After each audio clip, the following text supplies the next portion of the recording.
में सर्च कर सकते हैं आप। मिश्रा, दुबे, तिवारी, चौबे और चौहान, भदौरिया, तोमर आप सर्च करिए। आप गुप्ता जी सर्च करिए। आप जायसवाल, अग्रवाल, त्रिवेदी, अग्निहोत्री सर्च करिए तो आपको 90% जो है हैंडल वेरीफाई ब्लू टिक नज़र आएंगे। लेकिन वहीं पर अगर आप सर्च करते हैं यादव, जाट, गुजर, कुर्मी, अंसारी, धुनिया, नोनिया, चौहान, लाल बेगी, शाक्त, कुशवाहा, राजभर, बिंद, निषाद, मल्लाह, तो उसमें 1% भी हैंडल वेरीफाई आपको नहीं मिलेगा। ये इतना बड़ा इशू है, इतना बड़ा डिस्क्रिमिनेशन है ओबीसी के साथ में। ओबीसी समाज की आवाज़ दबाने का जो प्रयास किया जा रहा है, जो षड्यंत्र किया जा रहा है, इसके खिलाफ हम लोग पिछले 2-3 साल से लड़ाई लड़ रहे हैं और लगातार इस पर हम लोग आगे आवाज़ उठाते आए हैं और उठाते रहेंगे।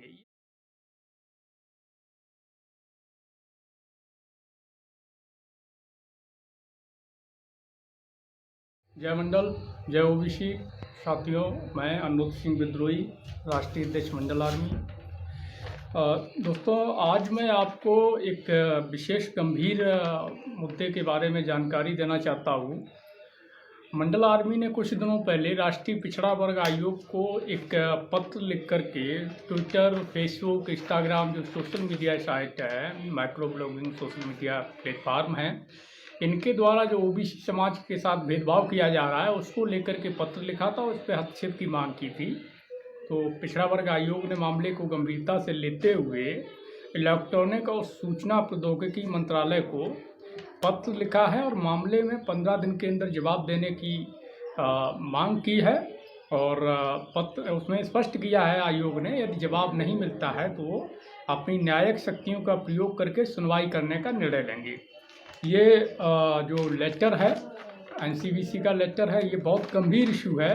पिछले 3 साल से हम लोग जो है इस मुद्दे पे लड़ रहे हैं और जो देखने में आया है 90 से 95% ट्विटर, फेसबुक, इंस्टाग्राम जो माइक्रो ब्लॉगिंग प्लेटफार्म है, सोशल मीडिया प्लेटफार्म है, इन्होंने अपर कास्ट के लोगों के हैंडल ब्लू टिक कर रखे हैं। कुछ ऐसे लोगों के हैंडल ब्लू टिक किए हुए हैं जिनका सामाजिक न्याय की लड़ाई से, मूवमेंट्स की लड़ाई से कोई लेना देना नहीं है। सीधे तौर पे उनको ज़बरदस्ती समाज का सरपंच बना के बिठा दिया गया, उनको एक बड़ा स्टेज दे दिया गया, एक बड़ा माइक दे दिया गया है और ज़बरदस्ती उनको हमारे ऊपर थोपने का काम किया गया, जिनका सामाजिक न्याय के मूवमेंट से कहीं कोई सरोकार नहीं है। और ये इतना गंभीर इशू है, आप खुद सोशल मीडिया पर ट्विटर सर्च में सर्च कर सकते हैं। आप मिश्रा, दुबे, तिवारी, चौबे और चौहान, भदौरिया, तोमर आप सर्च करिए। आप गुप्ता जी सर्च करिए। आप जायसवाल, अग्रवाल, त्रिवेदी, अग्निहोत्री सर्च करिए तो आपको 90% जो है हैंडल वेरीफाई ब्लू टिक नज़र आएंगे। लेकिन वहीं पर अगर आप सर्च करते हैं यादव, जाट, गुजर, कुर्मी, अंसारी, धुनिया, नोनिया, चौहान, लाल बेगी, शाक्त, कुशवाहा, राजभर, बिंद, निषाद, मल्लाह, तो उसमें 1% भी हैंडल वेरीफाई आपको नहीं मिलेगा। ये इतना बड़ा इशू है, इतना बड़ा डिस्क्रिमिनेशन है ओबीसी के साथ में। ओबीसी समाज की आवाज़ दबाने का जो प्रयास किया जा रहा है, जो षड्यंत्र किया जा रहा है, इसके खिलाफ हम लोग पिछले 2-3 साल से लड़ाई लड़ रहे हैं और लगातार इस पर हम लोग आगे आवाज़ उठाते आए हैं और उठाते रहेंगे। ये इशू जो है केवल किसी एक संगठन मंडल आर्मी के हैंडल को वेरीफाई करने को लेकर नहीं है। ये इशू केवल अनुरुद्ध सिंह विद्रोही मेरे हैंडल को वेरीफाई करने का नहीं है।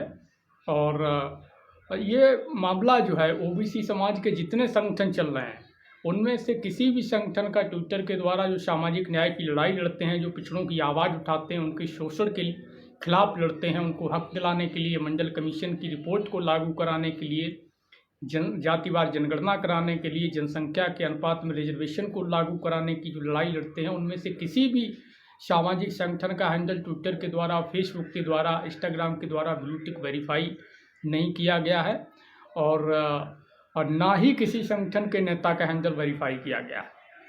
मैंने पिछले 2 साल से कई बार ट्विटर इंडिया की जो पॉलिसी मैनेजर है पायल कामत, उनको जो है कई मेल भेजे, कोई जवाब आज तक नहीं आया। मंडल आर्मी की तरफ से ये भी पूछा गया है कि वो हमें वो सूची प्रोवाइड कराए जो उन्होंने ओबीसी ऑर्गेनाइजेशन, ओबीसी संगठन है जिनका ब्लू टिक किया है।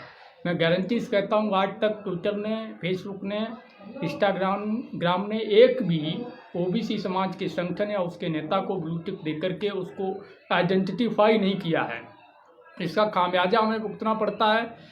जो लोग ओबीसी से ताल्लुक़ नहीं रखते, उनके मुद्दों से ताल्लुक़ नहीं रखते, सामाजिक न्याय की लड़ाई से ताल्लुक़ नहीं रखते, वो लोग हमारे समाज को गुमराह करते हैं, हमारे मुद्दों को भटका देते हैं, दबा देते हैं और एक नया अलग इशू खड़ा कर देते हैं। लोग आइडेंटिफाई नहीं कर पाते हैं कौन सही है कौन ऑथेंटिक यूजर है, किसका हैंडल ओरिजिनल है, किसका फेक है, वो भटक जाते हैं।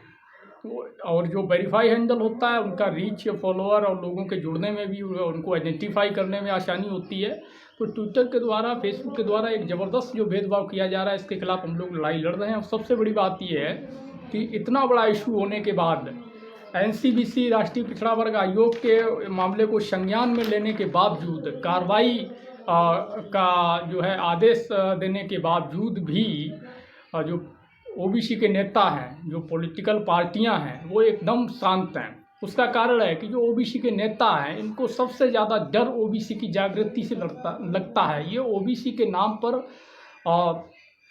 वोट बैंक की राजनीति करते हैं और सत्ता में काबिज बना रहना चाहते हैं। इन्होंने ओबीसी को अपना बदुआ मजदूर समझ के रखा हुआ है। मेन स्ट्रीम मीडिया तो चुप है ही, उसकी चुप्पी हम समझ सकते हैं, क्योंकि वो भी एक तय एजेंडे पर, एक मनुवादी एजेंडे पर चलती है। लेकिन जो बहुजन मीडिया है वो भी इस मुद्दे पर पूरी तरह से चुप है। तो ये एक इतना बड़ा इशू है, इस पर न कोई नेता बोलने को तैयार है, न कोई राजनीतिक दल बोलने को तैयार है, न कोई मीडिया बोलने को तैयार है। जबकि पिछले 1-2 साल में देखने में आया है, कुछ ऐसे ओबीसी के दल हैं जिन्होंने और गैर ओबीसी के लिए न सिर्फ ट्वीट किए हैं, बल्कि उनके हैंडल को वेरीफाई कराने के लिए ट्विटर पर ट्रेंड भी चलाने का काम किया है। लेकिन जब बात ओबीसी की आती है तो ये लोग एकदम चुप हो जाते हैं। आज भी जिनके हैंडल वेरीफाई किए जा रहे हैं वो या तो राजनीतिक दल से संबंध रखते हैं, या पत्रकार हैं, या क्रिकेटर्स हैं, प्लेयर्स हैं, एथलीट्स हैं, सेलिब्रिटीज़ हैं, या फिर वो लोग हैं जो अपर कास्ट से आते हैं, या अपर कास्ट ऑर्गेनाइजेशन है, या कुछ और SC/ST के गैर ओबीसी जो हैं उनके SC/ST के थोड़े बहुत कुछ सीमित मात्रा में वेरीफाई किए हुए हैं। ओबीसी का एक भी हैंडल वेरीफाई नहीं है। इसको लेकर के हम लोग लगातार प्रयत्न कर रहे हैं, मूवमेंट चला रहे हैं। एनसीबीसी ने जो पत्र भेजा है मंत्रालय को, उसके जवाब का भी इंतज़ार हम लोग कर रहे हैं।